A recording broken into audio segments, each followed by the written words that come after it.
నమస్కారం. టీవీ7 daily market అప్డేట్స్కు స్వాగతం.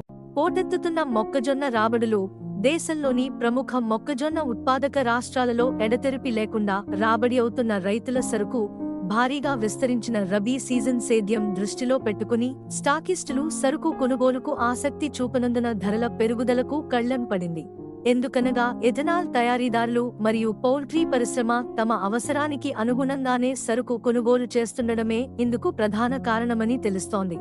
మధ్యప్రదేశ్లోని నీమచ్ మార్కెట్లో గత వారం 60 నుండి 70 వేల బస్తాలు, జబల్పూర్లో ప్రతిరోజు 20 నుండి 30 వేల బస్తాలు, చింద్వాడలో 40 నుండి 50 వేల బస్తాల మొక్కజొన్న రాబడిపై నాణ్యమైన సరుకు 2200 నుండి 2500, మీడియం 2100 నుండి 2200, సాధారణ రకం 2000 నుండి 2050 ప్రతి క్వింటాలు ధరతో వ్యాపారమైంది. కర్ణాటకలోని అన్ని మార్కెట్లలో కలిసి దినసరి రాబడులు 2,50,000 నుండి 3,00,000 బస్తాలకు చేరగా ప్రతి క్వింటాలు 2200 నుండి 2300 ధరతో వ్యాపారమైంది.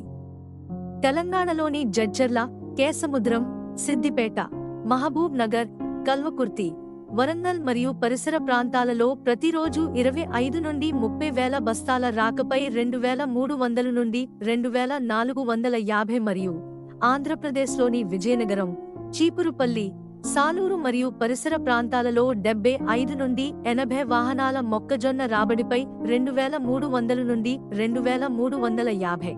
దేవరుప్పల్ డెలివరీ 2410, కర్నూలు, నంద్యాల, ఆళ్లగడ్డ మరియు పరిసర ప్రాంతాల మార్కెట్లలో 25 నుండి 30 వాహనాల రాకపై 2300 నుండి 2350 ప్రతి క్వింటాలు ధరతో వ్యాపారమైంది. ఇలాంటి మరిన్ని అప్డేట్స్ కోసం వాచ్ చేస్తూనే ఉండండి టీవీ7.